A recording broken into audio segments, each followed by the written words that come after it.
સુરતમાં હાર્ટ એટેકના બનાવો વધી રહ્યા છે ત્યારે નવાગામ વિસ્તારમાં રહેતા 47 વર્ષીય રાજેન્દ્ર દયારામ ઈશીનું છાતીના દુખાવા બાદ મોત થયું હતું। રાજેન્દ્રને છાતીમાં દુખાવો થતા તે બેભાન થઈ ઢળી પડ્યો હતો। તાત્કાલિક પરિવારજનો કારમાં લઈ હોસ્પિટલ પહોંચ્યા, જો કે રસ્તામાં જ રાજેન્દ્રનું મોત થયું, જેને લઈ પરિવારજનોમાં શોકની કાલીમાં છવાઈ છે।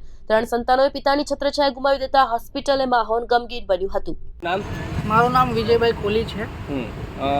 શું ઘટના બની હતી? કાલે સાંજે 5:30 દરમિયાન જે મયત થયા છે રાજેન્દ્રભાઈ દયારામ ઈશી, ઉંમર છે એની 47। તો કાલે સાંજે 5:30 વાગે એને ચક્કર આવ્યા અને ચક્કર આવીને નીચે પડી ગયા અને ઉલટી થઈ।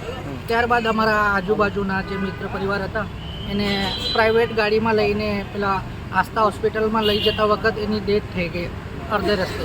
પછી અમે આસ્થા હોસ્પિટલ પહોંચાડીને ત્યાંથી અમને સિવિલ હોસ્પિટલમાં ઘસડવામાં કીધું કે પછી અમે પ્રાઇવેટ જ ગાડીમાં સિવિલ હોસ્પિટલ લાવીને અહીંયા પીએમ રૂમમાં દાખલ કરાવ્યું છે અને પોલીસ બધું તપાસ કરે છે અને એ બધી તપાસ થઈને અમે અહીંયા પીએમ થઈને હવે બોડી લઈ જવાની તૈયારીમાં જ છે। તમને ડૉક્ટરોએ શેના કારણે મોત થયું હોવાનું જણાવ્યું? ડૉક્ટરે કીધું કે એને કંઈ પેલા આપણે કહેવાય છે કે આ અટેક જેવું કંઈ આવ્યું છે ને એને પેલા ચક્કર આવ્યું ને એવું કંઈ કીધું કે હવે પીએમ રૂમમાં જે છે એ ખબર પડશે આપણે। જે યુવક છે તેમના પરિવારમાં કોણ કોણ છે અને શું કામ કરતા હતા? એમના પરિવારમાં એક છોકરી છે 16 વર્ષની, એ બને છે, 2 દીકરા છે। એક નોકરી કરવાની તૈયારીમાં હતા, ઇન્ટરવ્યૂ આપીને આવેલા ને પછી એને બોલાવવામાં આવેલું હતું। પછી એક છોકરા છે એ 10માં બને છે, એક્ઝામ આપવા જવાની તૈયારી જ હતી, ત્યારબાદ એને ખબર પડી કે આવી ઘટના બની છે।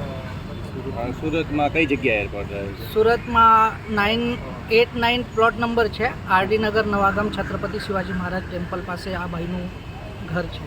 શું કામ કરે છે એ ભાઈ કે મિલમાં, હાજીરા મિલમાં કામ કરતા હતા, નાઇટ ડ્યુટી રેગ્યુલર આ ભાઈનું ડ્યુટી હતી।